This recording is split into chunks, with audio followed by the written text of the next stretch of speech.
Thank you all very much. Clearly, you've had a great morning session and a great time networking because it's hard to break away. But you do want to sit down and eat because it's a really great lunch. I know, I've had mine. Just giving it a few more minutes for you all to sit down. That's wonderful. Thank you so much and welcome back. I don't want to ask this because I don't want to cause people to cheer again, but you all had a good morning, very educational and inspirational, yes?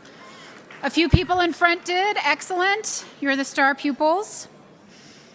Well, I would like to thank again today's titanium sponsor, Parsons. And I'd also like to thank our luncheon sponsors, CH2M and Parsons Brinkerhoff. And really, it was delicious, so thank you. Before I get started, we have been making sure we've identified all of our elected officials, and wouldn't you know it, there are a few I didn't mention last time. And because you've done so well with the no clapping and waiting until the end, we're going to do this one more time. So I have a few more elected officials to recognize. When you hear your name, however I pronounce it, please stand up and give a wave, and then we'll do another big cheer at the end. So, ladies and gentlemen, we're pleased to have with us some additional elected officials. Mayor Pro Tem Greg Raths from the City of Mission Viejo, Councilman Joseph Gonzalez from the City of South El Monte, Councilman Clint Lorimore with the City of Eastvale, Jim White, Commissioner with the Ventura County Transportation Commission, Glenn Becerra, Councilman, City of Simi Valley, State Senator Ben Allen, Mayor Pro Tem Lucille Kring, City of Anaheim, our host city. And of course, because she yelled at me before, I've saved her for last. Ladies and gentlemen, Fran Inman, Commissioner from the California Transportation Commission. I will never forget you again, Fran. So please hurry in and take your seats because we're going to dim the lights. Makes it easier to steal desserts from people. But shh, you have to listen to me. Be sure you put your phones on quiet and tuck them into your lap underneath your napkin so you can look at them even though you're not supposed to. We'll be sure we get some additional names at the end of the program. We have a very exciting lunch program today featuring Phil Washington, the CEO of the Los Angeles County Metropolitan Transportation Authority, a presentation of our 2015 award winners, followed by a really moving and amazing story with our featured keynote speaker, J.C. Good, and Steve Johnson with Hang Up and Drive. But right now, I'm very honored to introduce our first speaker. That's Phil Washington, who's the CEO of Metro. We can woo for Phil. Phil Washington, formerly of Denver's Regional Transportation District, was unanimously selected CEO of Metro by the Metro Board of Directors in March of 2015. Phil came to Los Angeles at a time when Metro had 5 major rail plus highway projects under construction, together representing the largest modern public works program in the United States. In his position as Metro CEO, Phil oversees the transportation planning and programming for Los Angeles County and the funding of construction for an array of street, highway, and transit improvements. However, Metro's impact to the region does not reside solely within the boundaries of LA County. With a total bus and rail ridership approaching 1.4 million boardings per day, an annual budget of $5.5 billion, and more than 9,500 employees, Metro is a significant partner to the SCAG region, a very important voice in Sacramento and Washington, D.C., and a nationally recognized transportation leader, delivering projects that move people and goods throughout our great nation. Metro is also a founding member of Mobility 21, and just this past April, Phil assumed his position on the Mobility 21 Board of Directors. We are thrilled to have Phil with us today, and we are really looking forward to hearing what the future holds for Los Angeles and our region under his leadership and vision. Ladies and gentlemen, please help me welcome Phil to the stage.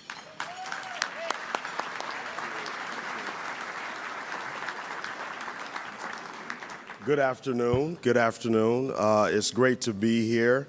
As you enjoy your lunch, I'm going to have a few comments, but before I do that, just want to say how great it is to be in Southern California. You know?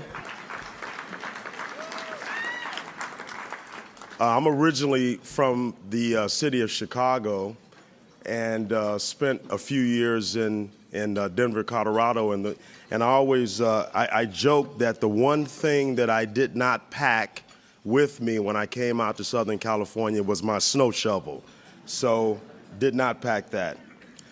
I find this summit exciting for all types of reasons, to be around people that are just jazzed about transportation and jazzed about what we can do with transportation, and the time being right to really concentrate on our infrastructure in this country. The theme of today's summit is Competitive California. And as everyone in this room knows, in the mobility business, we need to work harder and be bolder with regard to concentrating on our infrastructure. No one really thinks about infrastructure until you need it. We know that. But we know that really I can't think of anything that touches more people than transportation. Maybe healthcare, but transportation definitely touches everyone. I often talk about building a balanced transportation system, and that is what we envision at LA Metro, a balanced transportation system that includes buses and rail and bike sharing programs, and then the basics of sidewalks and infrastructure and curbs and all of those things. We just formed a partnership with Zipcar, and we see them as part of the balanced transportation system. I was talking to a group not long ago, and we were talking about cars and automobiles, and part of my statement to that group was automobiles are part of the balanced transportation system as well. And cars and automobiles, in my mind, are not the enemy as part of a balanced transportation system, which is why we went into partnership with Zipcar.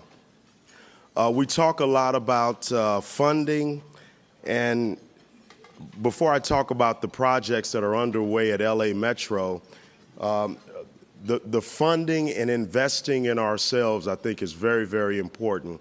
And Los Angeles County has done that with Measure R, really investing local investments. I talk about the funding piece as a three-legged financing stool.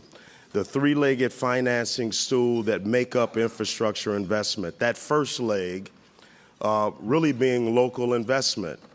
And LA County has done that with, of course, Measure R. If I look around the country over the last year or so, local investment has been very good around the country. The last time I looked, the tax measures around the country had about a 72% success rate in terms of passing ballot measures and investing in themselves for infrastructure. That's a good number. And so the first leg of the infrastructure stool, funding stool, if you will, is very strong, that local investment. The second leg of this stool is, of course, the private sector investment, because I think that the private sector is ready to invest in transportation, not just here in LA County, but all over the country. And so it's a good investment to invest in infrastructure if you're the private sector. And so I think that second leg of the stool is very strong with regard to infrastructure investment. Of course, the third leg of the stool is federal funding, and Therese McMillan, the acting federal transit administrator, talked about that this morning. That third leg, the lack of a long-term funding bill, makes that third leg very weak. And so we want to make sure, and we keep advocating for a long-term transportation funding bill. to strengthen that third leg of the funding stool. Couple of quick things about what we're looking at in our vision is at Los Angeles County Metro. We have 5 projects under construction, as was said by the MC. 2 of those projects will open early next year, the Foothill Extension and also the Expo line. We're very, very excited about that. I think that ridership will exceed all projections on both those lines. We are in the process of dedicating some of the stations on the Foothill line. Very, very exciting. The Crenshaw line is reaching about 35% completion on construction. We'll hit 50% completion in the spring of next year. We're going to do a 50% celebration event as well in the spring of next year. We are progressing on the Purple line, on Section 1 of the Purple line at about 20% completion. We're moving on that. We're moving on the regional connector. So we are moving on all of these projects and making progress on all of them. But we want to do more, and we want to reach out to voters, potential voters in the region, and let them know what we've done since Measure R as well. We want to reach out to the private sector. We are putting together an unsolicited proposal policy and encouraging the private sector to bring their ideas to us. This unsolicited proposal policy, we will unveil that in the next 30 to 45 days to encourage the private sector, again, to bring their ideas to us. We will determine whether those ideas have technical or financial merit. If they do, we will move towards a competitive environment, or if it's unique enough, we will move towards a sole source arrangement. Because right now, the private sector is reactive. They are reactive to public sector agencies like the one that we manage and lead. The private sector waits for an RFP to go out, and they respond to the RFP. We want to flip that switch and ask the private sector to come to us with unsolicited proposals. We will evaluate them, and we will look to see if we can implement innovation and not just talk about innovation. As we move towards that innovative mindset, we are creating an office of what I call extraordinary innovation. This Office of Extraordinary Innovation will seek out and look for innovation all over the world and look to implement that innovation here in LA County and here in California.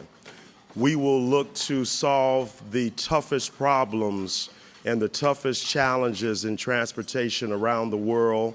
We will look at various delivery methods around the world and look to implement those delivery methods right here in California to accelerate the projects that we have planned, and not just bring projects in on time and on budget, which is very important, but also to accelerate projects because we know that there's a value in acceleration. So we have lots of plans. We are excited about what we are embarking on here in Southern California. We need all the tools in the toolbox for project delivery. We need design build. We need design bid build. We need construction manager, general contractor, or CMGC. And yes, we need public-private partnerships as well. We need every tool in the toolbox to accelerate our projects, not just here in LA County, but around the world and around this country, if we are going to create an infrastructure renaissance in this country. So with that, I will stop there. It's very, very exciting to be here. Thank you for allowing me to speak. I'm honored to be on the Mobility 21 Board of Directors, and I look forward to working with all of you as we move forward to make California the infrastructure capital of the world. Thank you.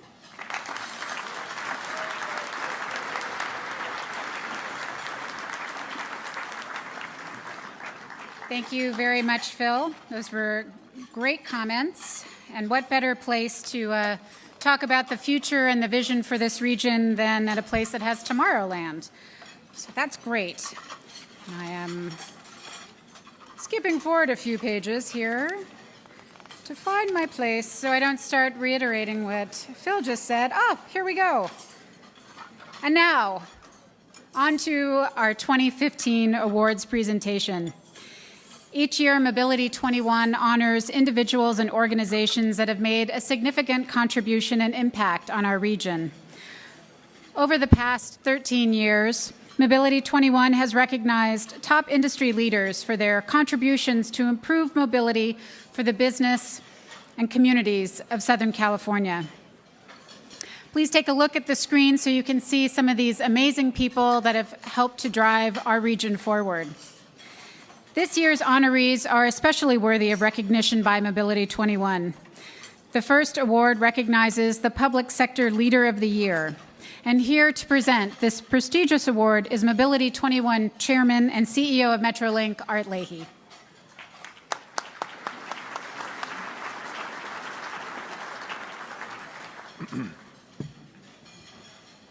Well, I'm pleased to be here with you again. This year's winner of the Public Sector Leader of the Year is being awarded to a Southern Californian. He's shown strong leadership in Sacramento as regards the cap-and-trade program, the LA Transportation Sales Tax Measure, and other significant efforts all around Southern California to make a difference in the lives of the people who try to move around and get around and live here. His unwavering commitment to improving air quality in the region is inspiring and is dramatically changing Southern California. I should also note that a few weeks ago, he was instrumental in having the state grant $42 million of cap-and-trade funds to my favorite agency, which of course is Metrolink. Phil. So please join me in viewing this video in honor of the Senator. Mobility 21 is proud to recognize Senate President Pro Tem Kevin De Leon with the 2015 Public Sector Leader of the Year Award. Since first being elected to state office, Senator De Leon has been a leader and partner in the ongoing effort to match resources to the vast transportation and mobility needs in California. This year, Senator De Leon introduced SB 767, a measure that would allow LA Metro to pursue voter approval of a new transportation sales tax in Los Angeles County. Senator De Leon obviously has given much of his life to public service, and I believe that we need champions like that around the country.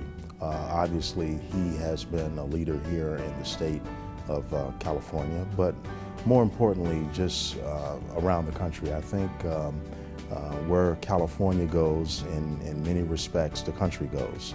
And so his leadership, especially on transportation issues, has been huge.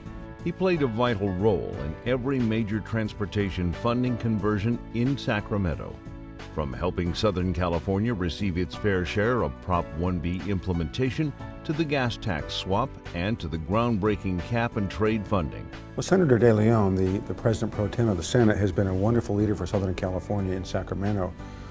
He's been able to help us with funding important projects for mobility. In addition to that, just a few weeks ago, he was able to help us get $42 million of state cap-and-trade funds to pay for clean air locomotives, which will allow us to have a much better transit system in the Metrolink system. In addition to that, he's done a great deal of work with cap-and-trade in general and for mobility and transportation and for the environment in Southern California. Senator De Leon continues to be the leading voice in Sacramento in combating climate change, which has led to a new and ongoing funding source for public transportation known as cap-and-trade.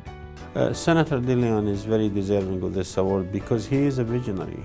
He's a bold leader. He champions things that are not easy, but that involve a great deal of vision.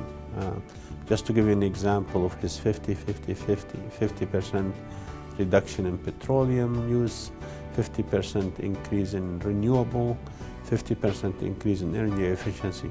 These are the kind of measures, bold thinking, that our leaders need to take, and Senator De Leon is that kind of leader. That's why he is deserving of this award. Mobility 21 is proud to recognize Senate President Pro Tem Kevin De Leon with the 2015 Public Sector Leader of the Year Award for his dedication to improving transportation and mobility in Southern California. Senator De Leon.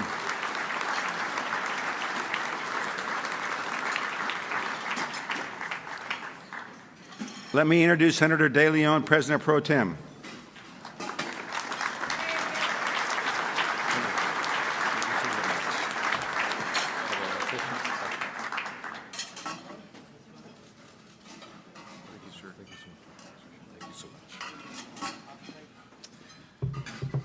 Thank you so very much, Art, and good afternoon, and thank you so very much for this wonderful honor. Just before I just share a few remarks with each and every one of you, I do want to recognize a few of my colleagues who are present here today at this incredible luncheon. To my left, a very good friend, newly elected member of the California State Senate, that is from Santa Monica, Senator Benjamin Allen. Senator Benjamin Allen. And also to a very important man here. He's the chair of the Transportation Committee in the Assembly, a house that I was formerly a part of. That is a really smart, intelligent individual when it comes to transportation issues. That is Assembly Member, Chair of Transportation, Mr. Jim Frazier. Mr. Jim Frazier. East Bay, Contra Costa County.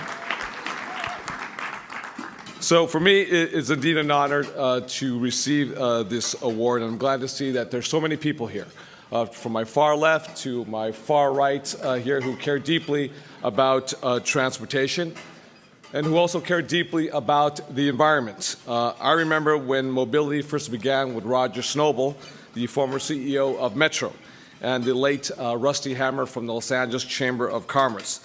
This is an organization that has grown into a major regional coalition that is one of the leading voices for infrastructure and investment in our great state.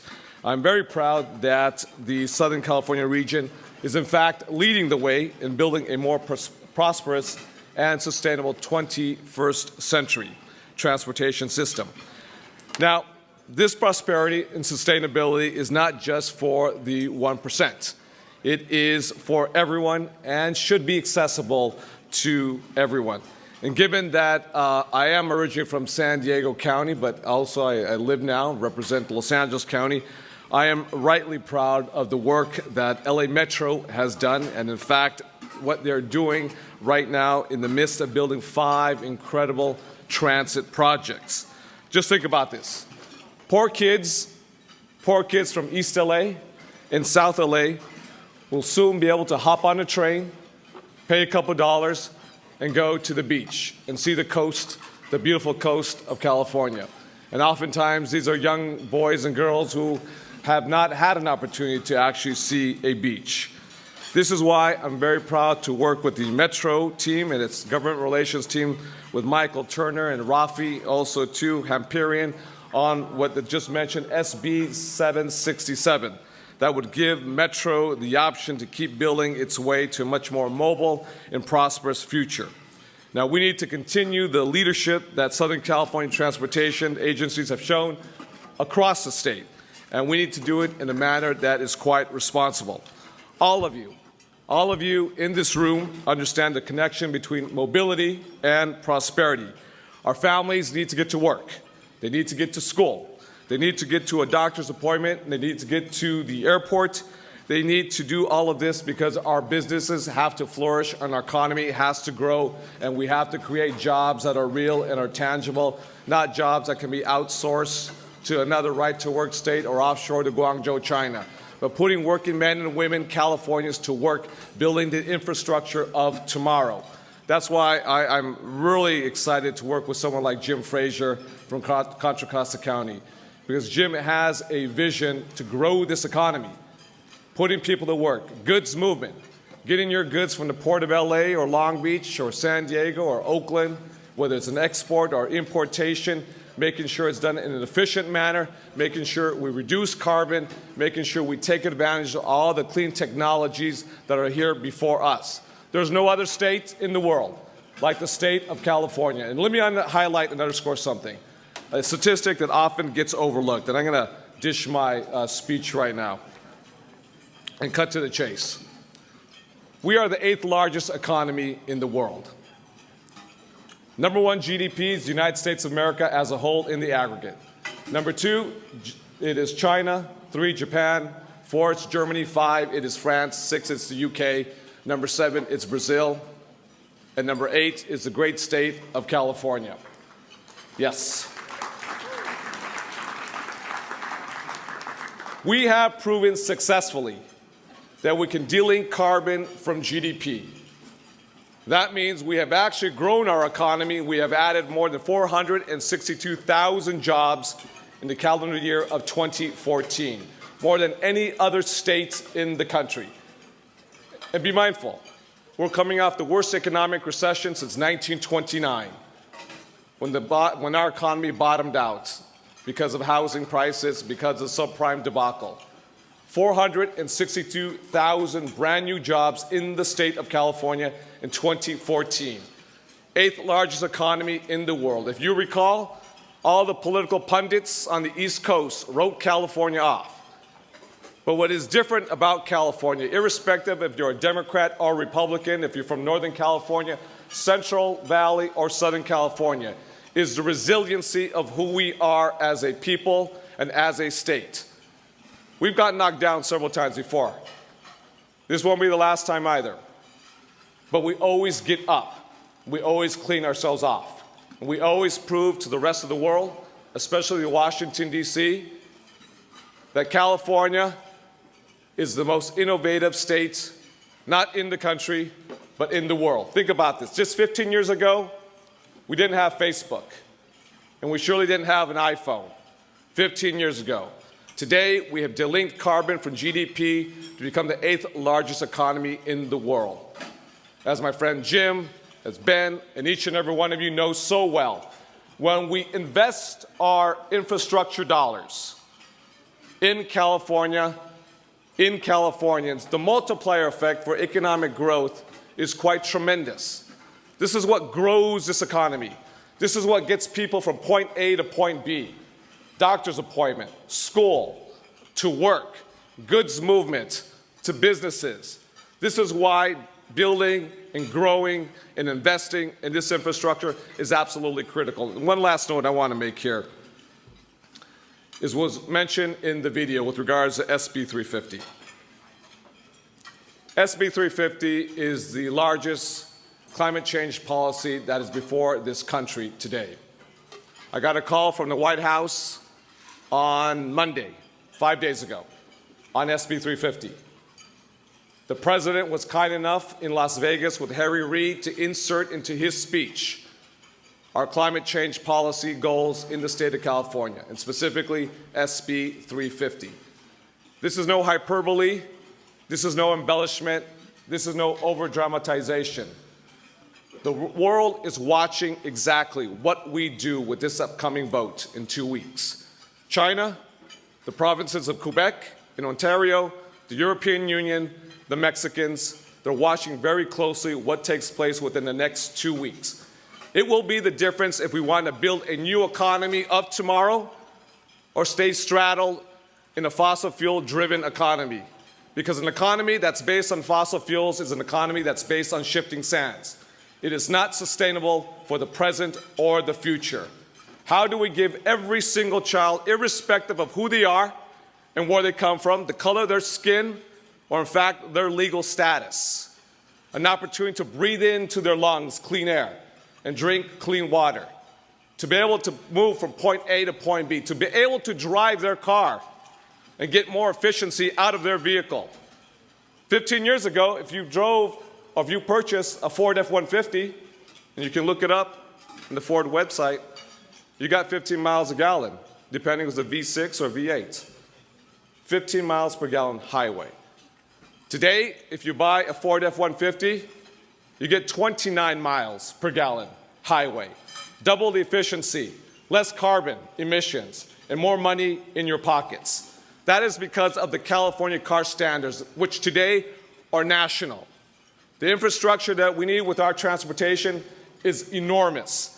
And we have an opportunity with Jim Frazier, Ben Allen, and all of my colleagues in the California State Legislature, both Democrat and Republican, to make incredible historic investments in transportation infrastructure, whether it's high-speed rail or light rail.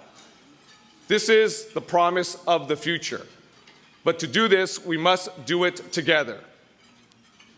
We can't overly politicize with demagoguery and fear-mongering that we're going to outlaw SUVs, that we're going to ration gas.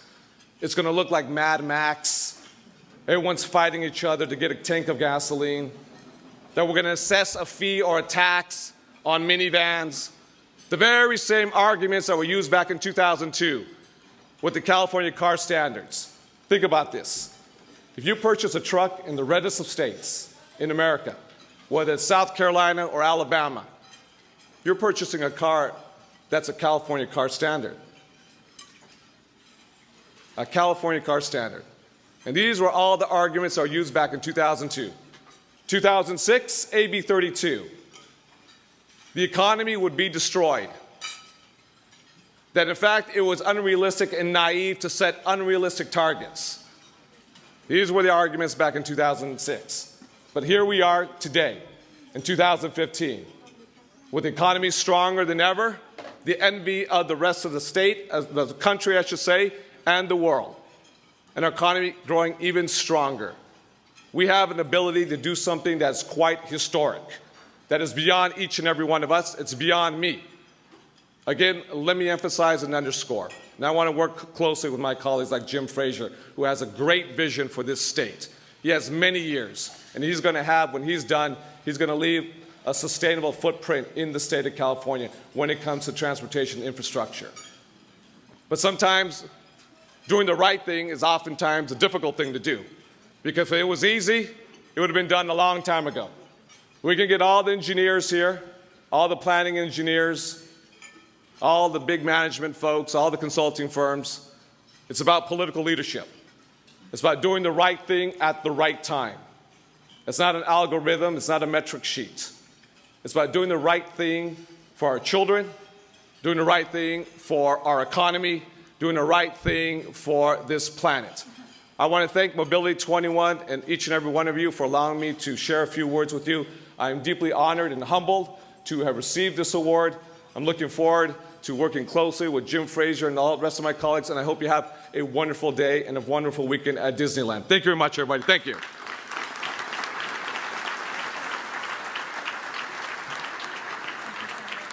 Take this. Yes, absolutely. Thank you very much, Senator. I know you've given us a lot of thoughts to think about, and no doubt will be the subject of much discussion later today. It is now I have the honor to introduce the 2015 Mobility 21 Private Sector Leader of the Year. He is the president of the largest shipment and logistics company in Southern California, managing a $3.5 billion business unit, employing almost 20,000 people and serving over 150,000 customers daily. As a leader of a company that utilizes all modes of transportation, including air, ground, rail, and shipping, he is one of the few private sector leaders that passionately and effectively advocates for local, state, and federal investment across all modes of transportation in Southern California. As a champion of the infrastructure needs of Southern California, and as a strong partner and supporter of Mobility 21, helping us raise the importance of maintaining our region's economic competitiveness in a global economy. Few private sector leaders have done more to champion the transportation needs of Southern California than this amazing gentleman. Please take a look at this video in honor of our 2015 Mobility 21 Private Sector Leader of the Year, Mr. Noel Massey.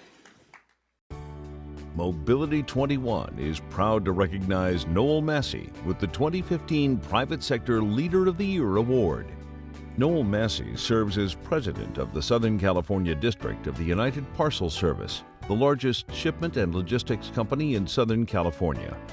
Noel Massey and his 20,000 employees in Southern California know better than any other company the important transportation needs, both rail and highways and air in Southern California. He lives it every day, and so do his people. That's why he is such an articulate spokesperson for improving mobility in our region. As a leader of a company that utilizes all modes of transportation, including air, ground, rail, and shipping, Massey is one of the few private sector leaders that advocates for local, state, and federal investment across all modes of transportation in Southern California. Noel is deserving of the Private Sector Leader of the Year award because of his remarkable gifts, knowledge, and absolute astounding track record on logistics, goods movement, freight. When you know that it is 1/3 of the California economy, having an asset in Noel's expertise for Southern California is just remarkable. And he shares his gifts with all of us to help us be better advocates for Southern California. Thank you, Noel, for everything you do. Throughout his career, Massey has passionately and relentlessly championed the infrastructure needs of Southern California and the importance of maintaining our region's economic competitiveness in the global economy. Mobility 21 presents Noel Massey with the 2015 Private Sector Leader of the Year Award for his leadership in advancing transportation and goods movement in Southern California. Ladies and gentlemen, please help me welcome Noel Massey.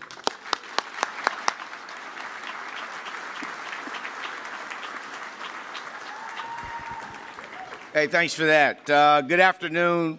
You know, I can say I'm honestly humbled by this acknowledgement, but I figured when I heard about it that everybody else on the list had won it already. So by default, right? Because there's some champions in this region, in the private sector, certainly in the public sector as well, that just I am in awe of when you talk about working towards a better region on mobility. So thanks for the acknowledgement. I do want to thank the Chamber, the LA Chamber, and President Gary Tobin for nominating me for this prestigious honor. Certainly, the Chamber, as much as any organization I've ever been around, is engaged completely in mobility and has just an outstanding mobility team. And I know Fran Inman's here somewhere, and she's one of the reasons that happens there, as well as Mo Hayes.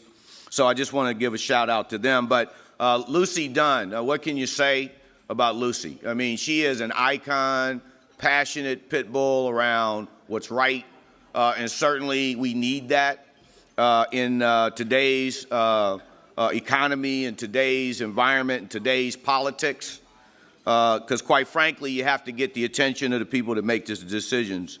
So just thanks to Lucy and the OCBC, another outstanding representative for this region. You want to know how important something is, particularly when you go to an event, because I read these things, you know, is all you got to do is pick this up, right? And you look at the comments in here from the governor, you look at the comments in here from both the state senators, you look at the acknowledgement here or for our local legislative bodies, city councilmen, supervisors. You look at the sponsors on the cover, and it makes a statement, right?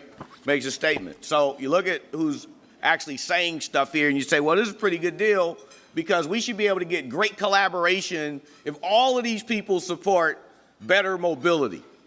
And if you look at the room, there's 1,000 people in this room, we should be able to get this done pretty easily because all these people support great mobility. But we know better than that, don't we? It's not just about supporting it, right? It's a complicated thing, getting infrastructure to be where a community is going towards or heading towards. It takes a lot of work. So some people have to do that, and I'm always privileged to join them in that effort, quite frankly. You know, when you think about UPS, we have 410,000 employees globally. We are proud of what we do. We're proud of what we represent.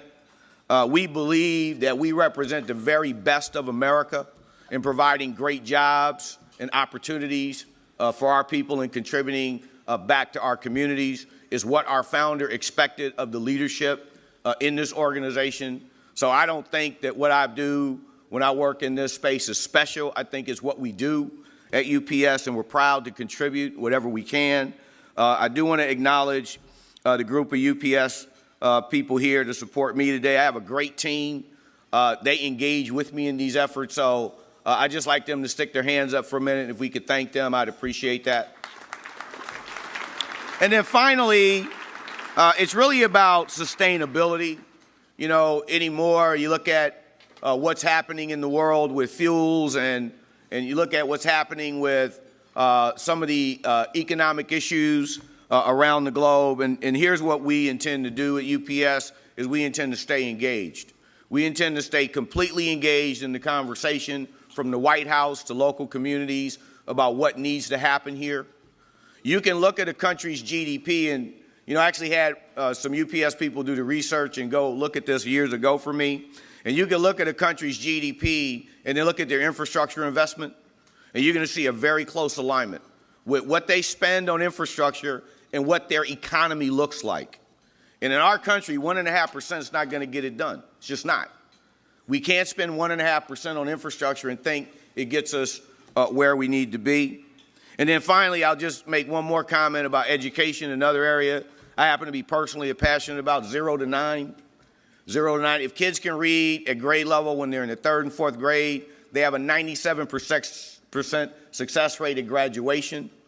And half our kids are dropping out of high school in some communities here. And even in our very best ones, it's about 15 or 20%.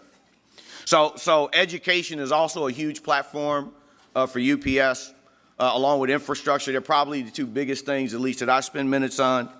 And I always say, if you think education is expensive, whether it be in infrastructure, policy and learning what that is, or whether it be in a school, if you think education is expensive or infrastructure, try ignorance, because it will always cost you more. Thanks for the honor.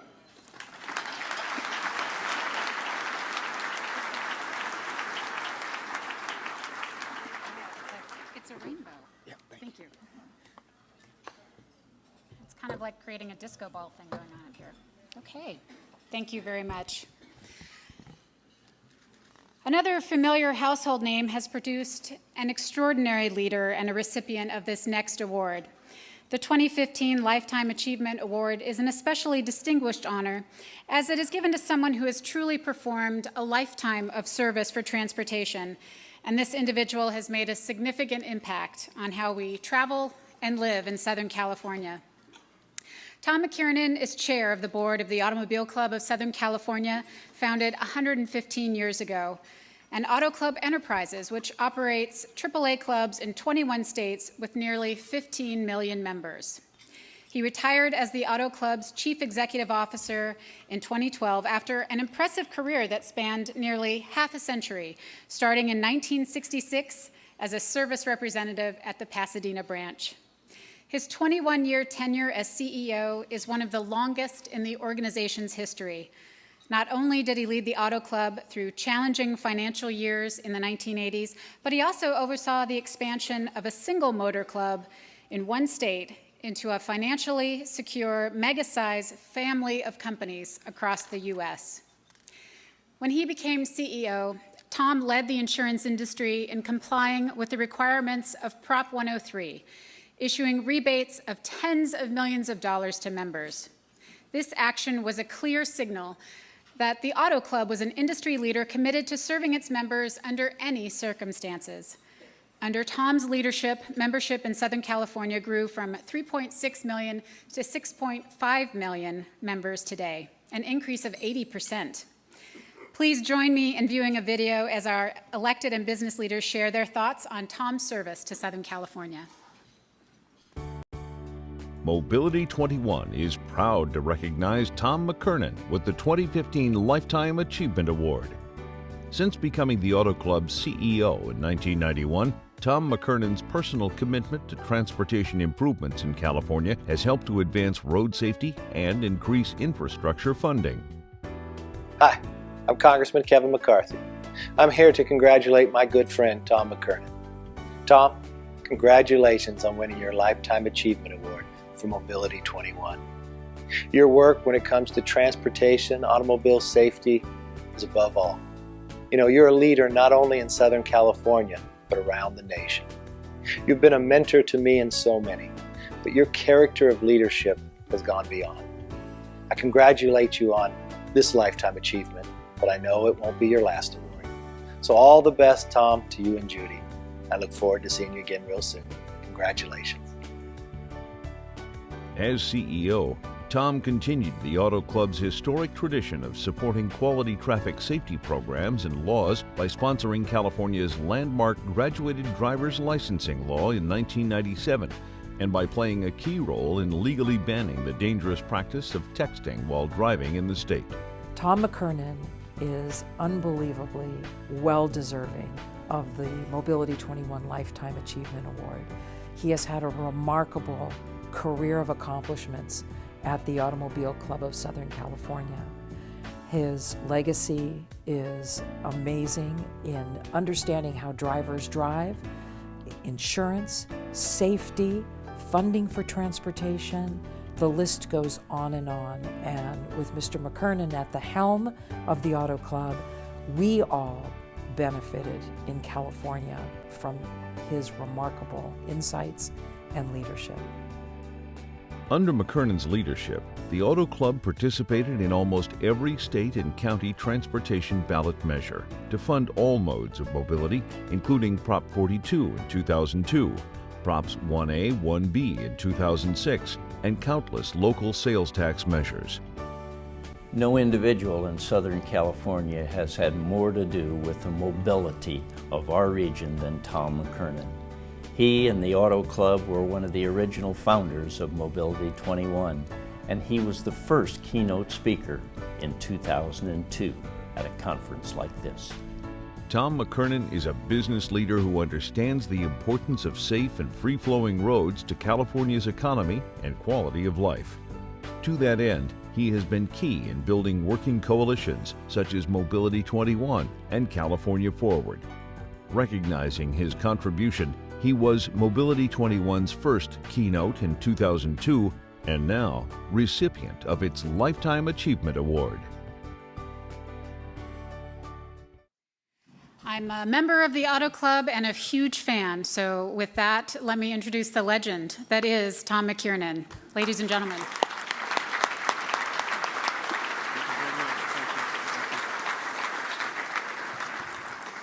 Thank you very much. Thank you very much.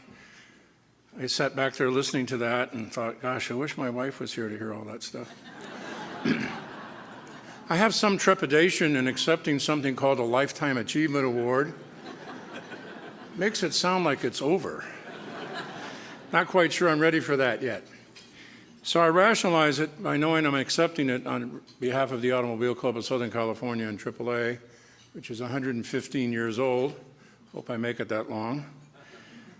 And an organization that I've been associated with for almost 50 years, an organization I was honored to be part of because it helps people. That's its mission. It's all about helping people. And an organization in a business environment today which continues to fund and put resources into public policy. Broad public policy, not its own self-interest. And that's less common today in this ultra-competitive business environment we live in. So I'm very proud of that. But really this award goes to some folks that handle public policy and you interact with. Recently retired Senior Vice President Alice Bisno is here. Our Vice President from Texas, Linda Von Kentis, Kathy Seek, and Steve Finnegan. Would you please stand and be recognized?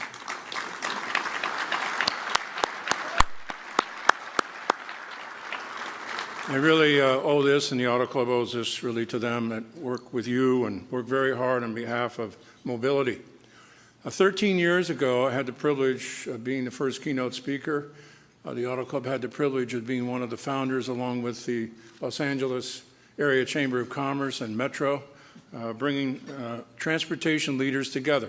At that time, big concern was there wasn't enough efficiency between federal and state folks to try and work towards transportation. I'm sure there's still some of that concern, But you all come together, and as has already been said, one of the largest coalitions, and that's very important on mobility. I'm very honored to be recognized, have the company recognized by such an important group. And I want to leave you with something. There's been some other remarks earlier today about transportation and its impact on people's lives. So we get into our day-to-day and we wonder, does it really make a difference? Infrastructure is important, it creates jobs, and et cetera, et cetera. There was an article in the New York Times back in May, and the headline on the article was, "Transportation emerges as crucial to escaping poverty." And it was it cited a couple of studies in there, but it cited the ongoing upward mobility study that the Harvard University has been doing for many, many years, and also a study that collaborated some of the findings from New York University. But the primary point of the article, and it had an example of a couple trying to be upwardly mobile. The Harvard study has found that access to transportation is the single most important factor in escaping poverty and upward mobility.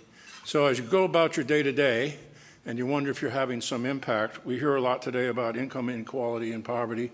Transportation and access to transportation is extremely important in helping us have folks have upward mobility and the opportunity to excel in this country. So thank you very much. This is a terrific award. The Auto Club thanks you very, very much. Thank you.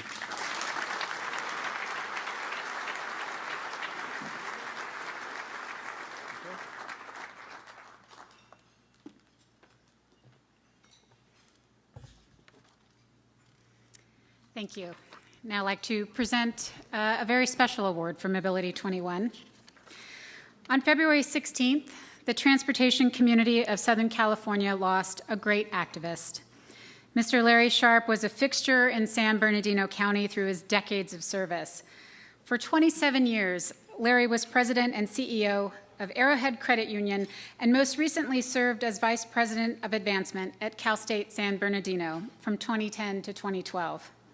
Among his many roles, the Redlands resident served as the past chairman of Inland Action, president of the San Bernardino Area Chamber of Commerce, and a founding member of the Schools Business Partnership, the Alliance for Education. Representing one of his more notable accomplishments, Larry was instrumental in the passage of the extension of Measure I in 2004. He also served on the Independent Taxpayer Oversight Committee for the San Bernardino Associated Governments and the East Valley Community Advisory Group for the development of the Managed Lanes project on Interstate 10 and Interstate 15. He will surely be missed. Please join me in viewing this tribute video for Larry Sharp. Mobility 21 is proud to honor Larry Sharp's contribution and legacy to the transportation community with the 2015 Tribute Award. Sharp was a long-standing fixture in San Bernardino County through his decades of service, serving as president and CEO of Arrowhead Credit Union and participating on several other boards and foundations.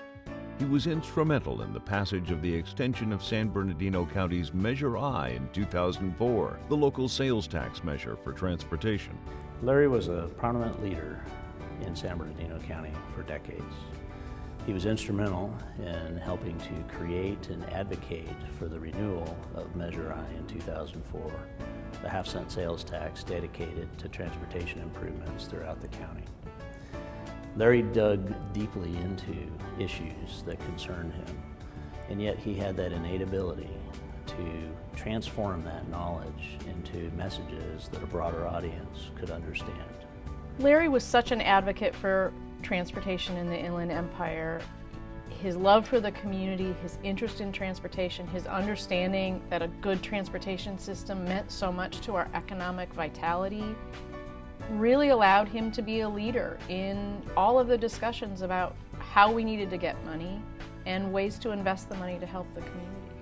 Sharp's exemplary business leadership was recognized through numerous accolades, including being named Business Leader of the Year in 2000 by the San Bernardino County Sun for his achievements, contributions, and dedication to the community. What is Larry going to be most remembered for? Being an honorable man, being a great mentor, being dedicated to the Inland Empire. It's unusual for somebody to invest so heavily, but that was Larry. Larry loved this place, and he worked every day to try and make it the best place it could be. Mobility 21 is honored to recognize Larry Sharp with the 2015 Tribute Award and shares this special memorial with his family and friends in transportation.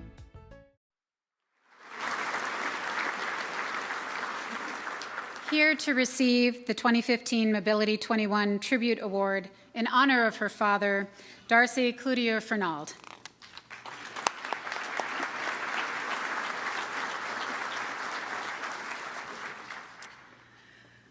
My dad spent his entire life concerned for the well-being of others, and he was a staunch advocate for the people of the communities that he lived in and served.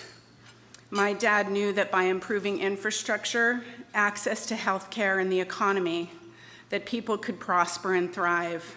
And so his work to support transportation initiatives in the Inland and Southern California regions was very important to him. I know my dad would have felt honored to be receiving this tribute today, and I'm very grateful to be given the opportunity to be here to accept it on his behalf. My father was my hero and one of the finest people I've ever known. I might be biased, but I think this award is very well deserved. Thank you.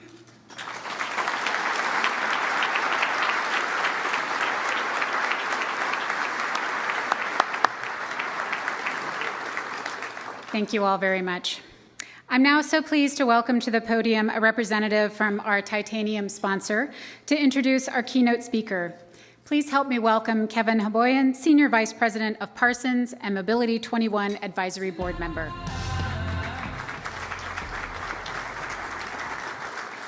Thank you very much. We're pleased to be here today, and I have the distinct honor of introducing our keynote speaker, who will be talking about a topic that's relevant to all of us in this room, namely about choices and the implication of those choices on our safety and well-being.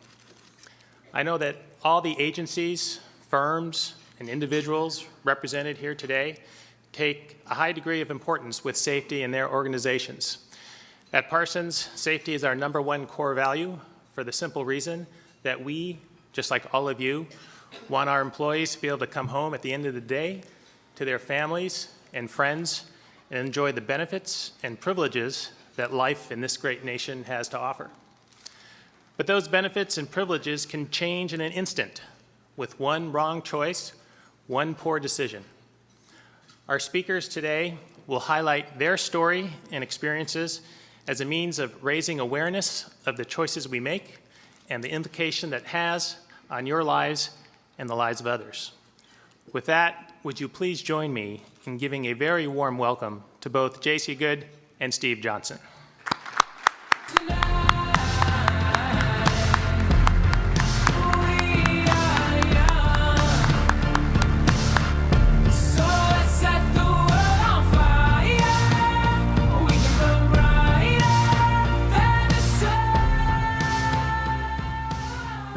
Thank you, guys. Well, I'm Steve, the pretty one's JC.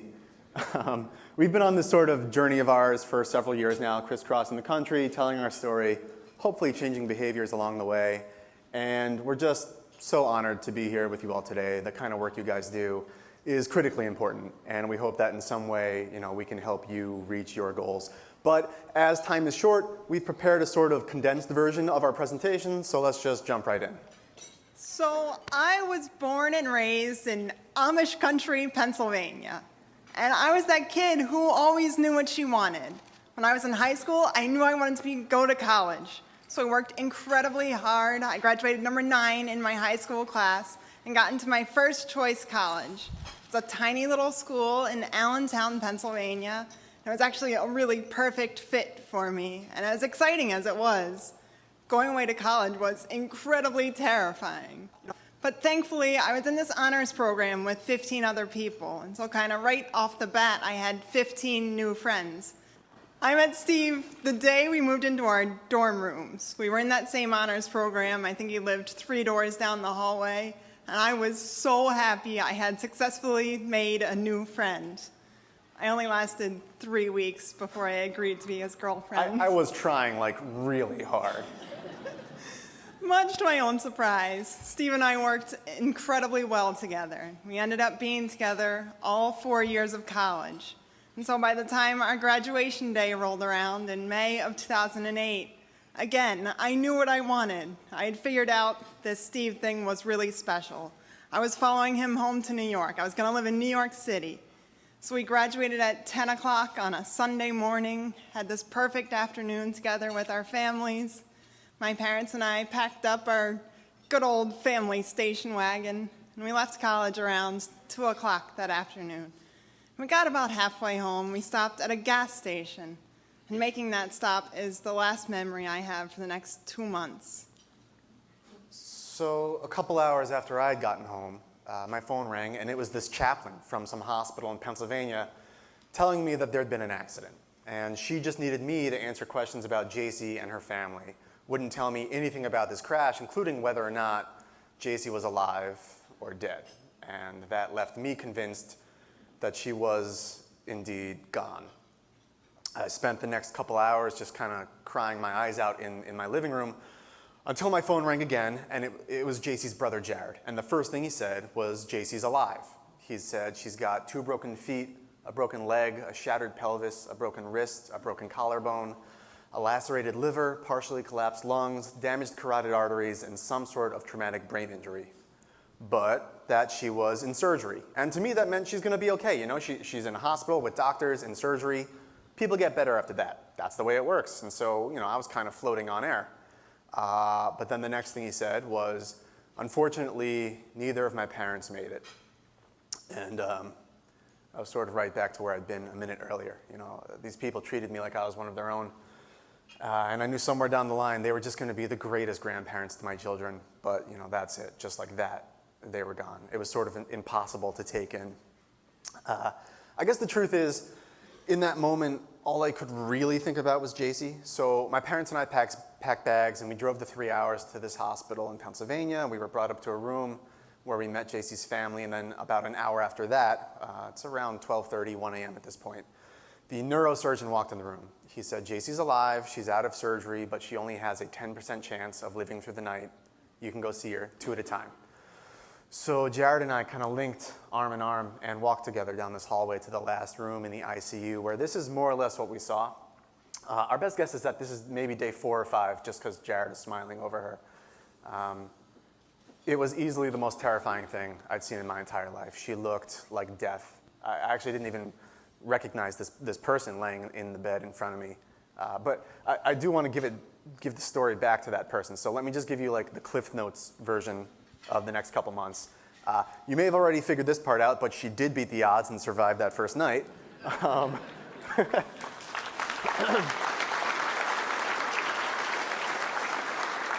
It was about 2 weeks before she started to wake up. It was clear that she couldn't move the left side of her body, but we were just happy to see her moving at all. It was about a month before she started to talk, not really making much sense at first, but over time, more and more. And then 2 months after the crash, she was ready to be moved from this hospital to a rehab hospital. So thankfully, I remember stopping at that gas station, and then I have no memories for the next 2 months. And that brings us up to the rehab hospital. When again, I knew what I wanted. I had my life planned. I was moving to New York City. I'd worked for Habitat for Humanity. I was going to marry Steve. Everything was right there. Except I needed to learn how to walk again. I needed to learn how to speak. I needed to learn how to feed myself, how to dress myself, how to be 21 years old. It was another 2 months in this hospital, taking us up to September, 4 months after my graduation day and after my crash, that I was healthy enough, I was stable enough, I was released from the hospital, and that meant I got to move home to Mom and Dad's house. And that's when the emotional end of things finally caught up with me. what happened to me? What went so horribly wrong on this day that started as the best day of my life to leave me in such unbelievable physical and emotional pain? I didn't believe what anyone was telling me. I needed to see the news stories. So I got on my computer, I think I just Googled my own name, and I found my parents and I had stopped at that gas station. We left there, we're going down this road, 1 lane in each direction, 45 miles an hour, nothing but farms all around. We're going south, coming to an intersection, coming to a green light.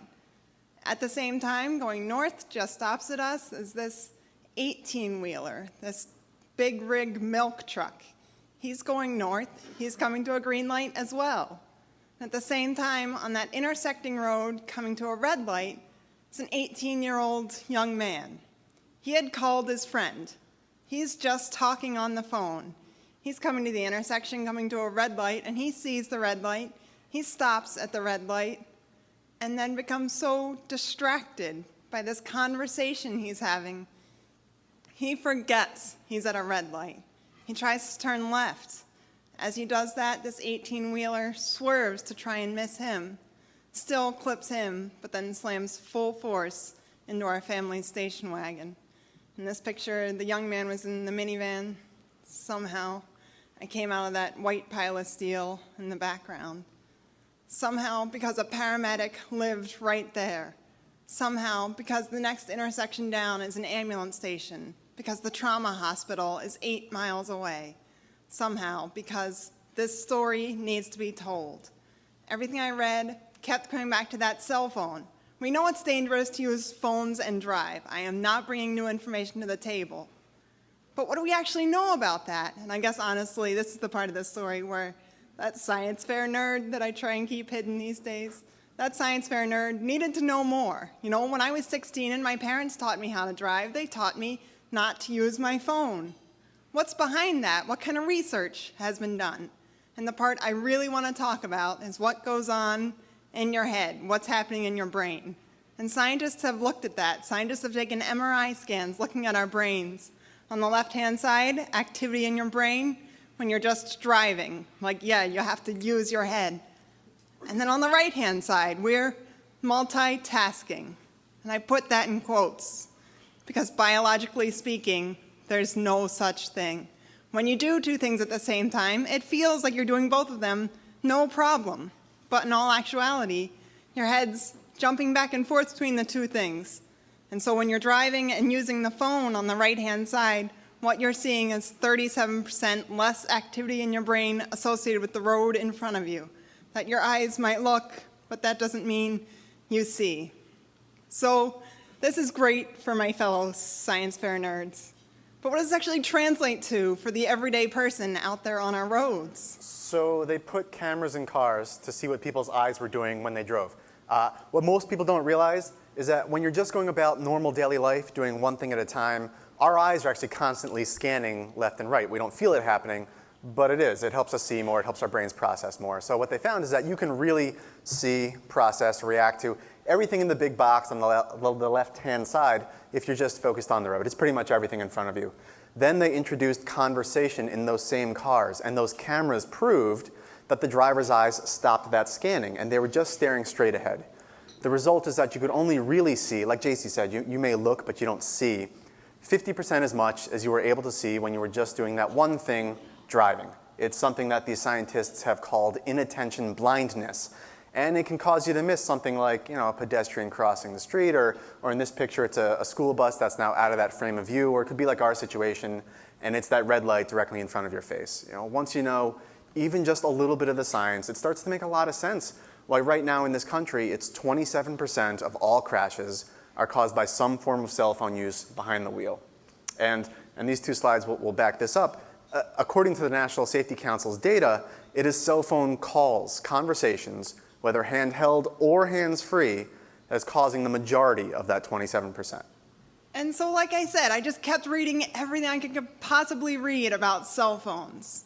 And it was sometime that fall that finally the report came in from the district attorney. And that district attorney said, well, it was caused by a cell phone, and other laws were broken, and yeah, 2 people were killed. But it's not illegal to use a phone and drive on Pennsylvania roads. so no crime was committed. For me, it was a call to action. That was insane. This needs to be a law. I found a politician trying to get a law passed. I went to the state capitol in Harrisburg and very simply shared this story, trying to make a change. In that top left-hand picture, sharing this story without success. That bill didn't go through, but it was a press conference. It got my name out as an advocate on this issue.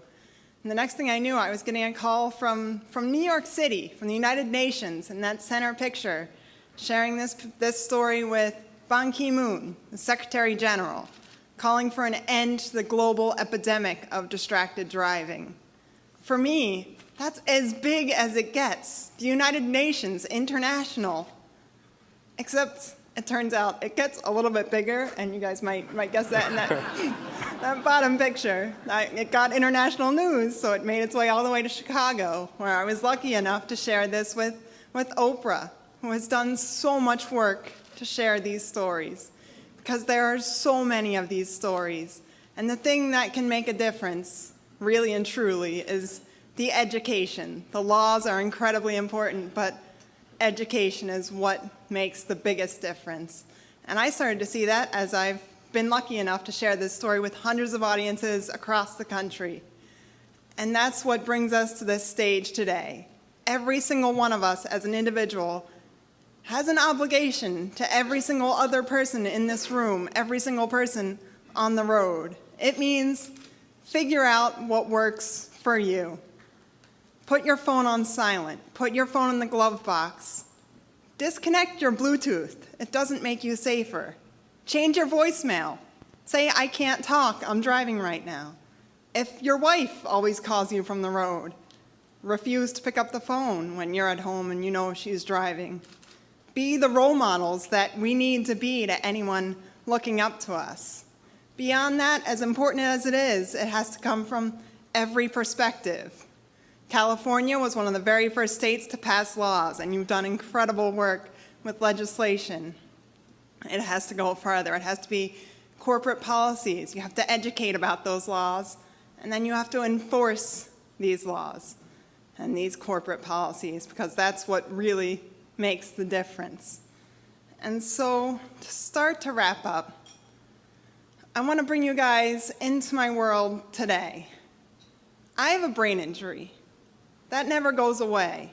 I don't have the brain cells that know how to use my wrist or my fingers, my ankle or my toes, anything on my left-hand side. That's what I get. That's the rest of my life because of this person's choice. At the same time, I'm the luckiest person alive. I woke up this morning, I dressed myself, I put nylons on, try and do that with one hand sometimes. I made this ponytail, I fed myself, I can live an independent life. I am lucky enough that cute boy from New York, well, he may not have met the plan that I thought our lives would take.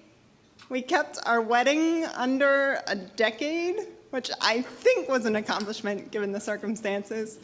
This was just almost 2 years ago. It was the best day of my life.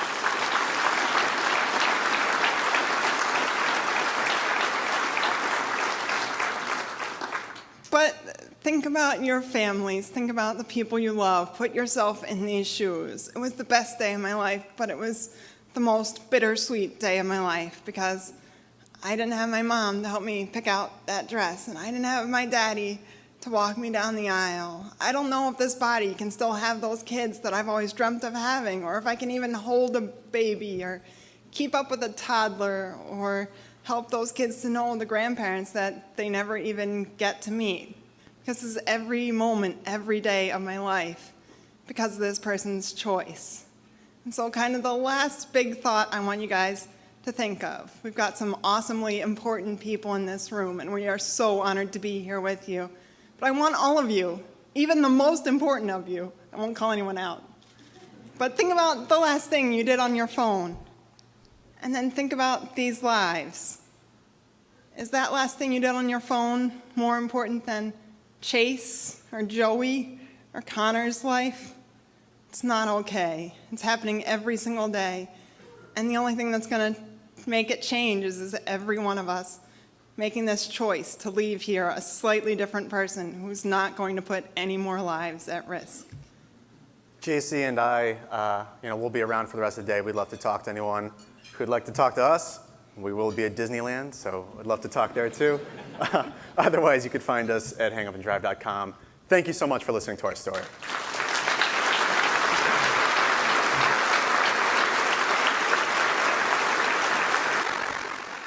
Thank you, JC and Steve, for your heartfelt and inspirational message of transportation safety. Reducing distracted driving and improving traffic safety is certainly part of Mobility 21's effort to create a more competitive California.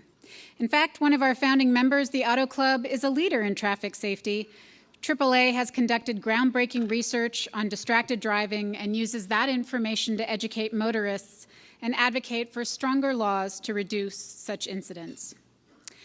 I'd also like to thank, again, Metro CEO Phil Washington for sharing your vision and goals, and thank you to all of our wonderful, inspiring speakers and great award winners.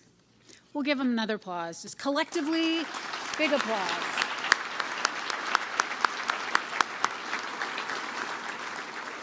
And it just wouldn't be a turn at the podium if I didn't have more elected officials to announce. So I have a few more that I didn't have the opportunity to announce before. If you would stand up and wave, Councilmember Teresa Real Sebastian from the City of Monterey Park, and the Mayor of Rosemead, Margaret Clark. Thank you. Excellent. All right. And now I'm going to tell you something shocking. Take out your phones. And I know you all have them because I've seen you all praying with your head down. And I've also received some lovely messages, so thank you for the compliments. And some great photos on Facebook. You've all been busy. Well, now we're going to take that energy and put it into something that really helps us here with what we're doing today with our mission. You've heard from many speakers today that there's an urgency for us to reach out to our legislators. The call to action today is to contact your state legislator via Twitter now, or you can do it at the break, because you want to listen to me first to give you instructions. But contact your legislator with the following message: fix our roads, do it now. Right? Hashtag special session, hashtag Mobility 21. But that's really important. Fix our roads, do it now. They're in special session. The momentum is with us. If you do one thing today, do that. Do it to the legislators that are listed here. Do it to the legislators that you know personally, that you play golf with, that you see at the coffee shop. Anyone you know that's in an elected office in Sacramento, send them this message. Fix our roads, do it now. Right? Sounds good? Everyone, fix our roads, do it now.